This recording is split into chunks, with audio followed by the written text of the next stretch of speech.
l'erreur de beaucoup, c'est de continuer à fonctionner comme si Biya était encore là. Parce qu'en fait, la lecture que vous faites, c'est une lecture biaisée par rapport à nos réalités.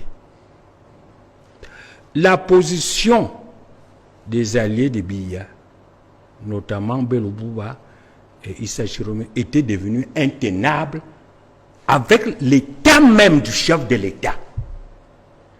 C'est des gens qui ont soutenu un président qui assumait ses missions, qui faisait ses remaniements ministériels, qui prenait des décisions.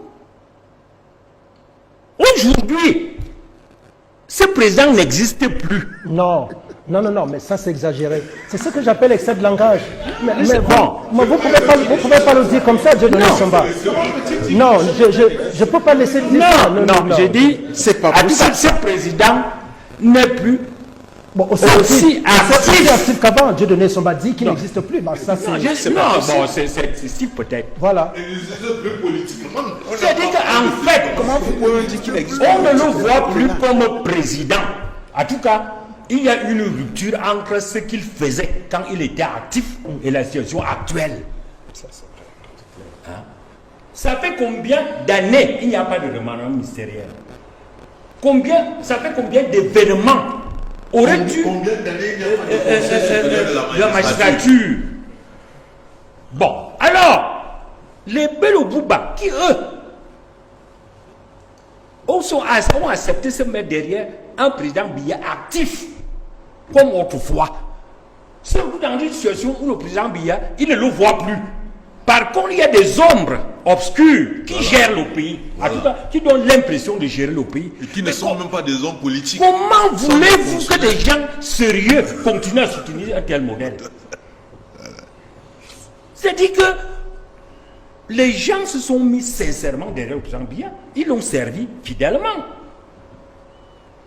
Et tant que le président Biya assumait, tant qu'il était là, il disait oui, c'est avec ce monsieur qu'on a signé. Maintenant, le président Biya, on ne le voit plus, pratiquement plus. Est-ce que ça peut rejoindre les indiscrétions selon lesquelles les ministres Chiroma et le ministre d'État Bello Bouba diraient qu'ils n'arrivent pas à rencontrer depuis un certain moment le président Biya, qui est un allié et avec qui il devait de temps en temps échanger. Voilà donc l'un des indices. C'est-à-dire qu'en fait, comment les gens veulent? Bello Bouba et Chiroma ont décidé de soutenir quelqu'un qu'ils voyaient. Quelqu'un qui assumait ses actes, avec lequel ils pouvaient discuter. Cette personne, pour des raisons d'âge ou peut-être de maladie, est très en retrait. Et donc, personne gère en son nom à travers les hautes institutions. Comment voulez-vous que des hommes normaux acceptent ce genre de situation?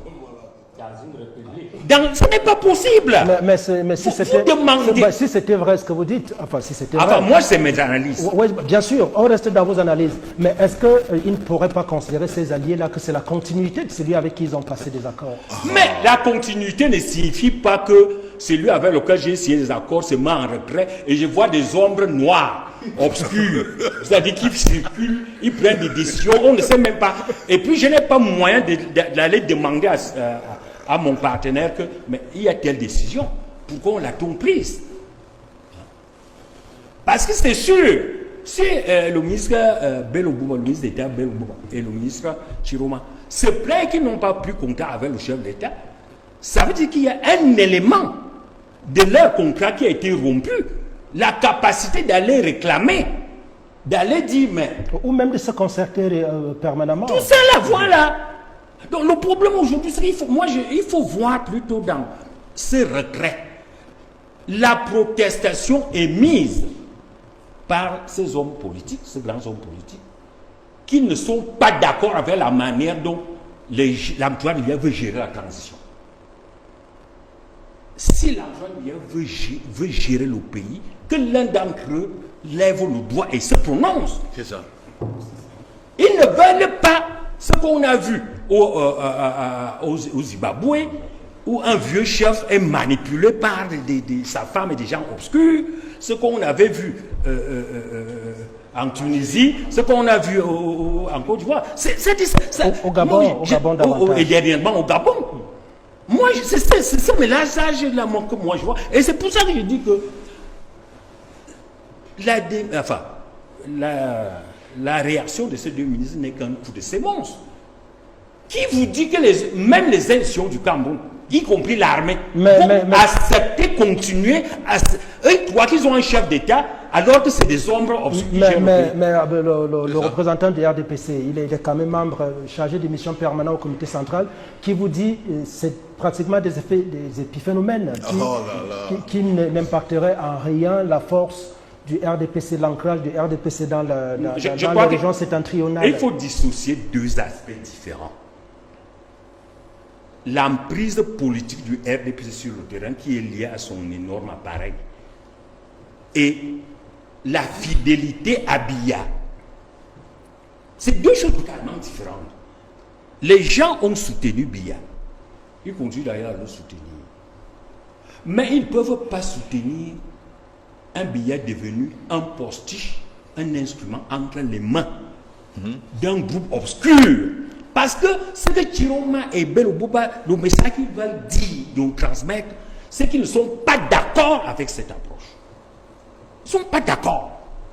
Et leurs militants ne pouvaient pas comprendre. Les militants ont compris que ces ministres-là soutiennent Biya. Mais encore que s'il s'agit de Biya, c'est-à-dire Biya qui prenait ses décisions, Biya qui sanctionnait, Biya, mais ce n'est pas un Biya qui est devenu pratiquement hors, je ne dirais pas parce que les gens n'aiment pas les termes, mais tout le monde voit bien. Ça n'existe plus. Et c'était devenu impossible. Je dis, nous voulons bâtir un monde qui n'existe pas. Bonjour les enfants, c'est papa. Mon mur est un asile psychiatrique à ciel ouvert et ma salle d'attente est toujours bondée. Bienvenue à la clinique les enfants. Quand vous écoutez Dieudonné Somba, Bloc populaire, peuple du Cameroun, quand vous écoutez Dieudonné Somba, vous pouvez être au moins d'accord avec une chose, c'est que Paul Biya n'existe plus. On est un pays qui n'est pas dirigé.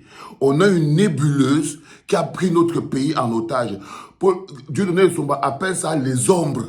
Les ombres, c'est-à-dire que quand vous voyez comment c'est que les babos qui fonctionnent, c'est quand le pays n'est plus dirigé. Vous voyez un type qui est pasteur, il prend les réseaux sociaux du président Paul Biya pour féliciter sa fille Indira avec. Il prend les réseaux sociaux de Paul Biya pour annoncer la sortie de l'album de Indira, sa fille. Le gars est décédé.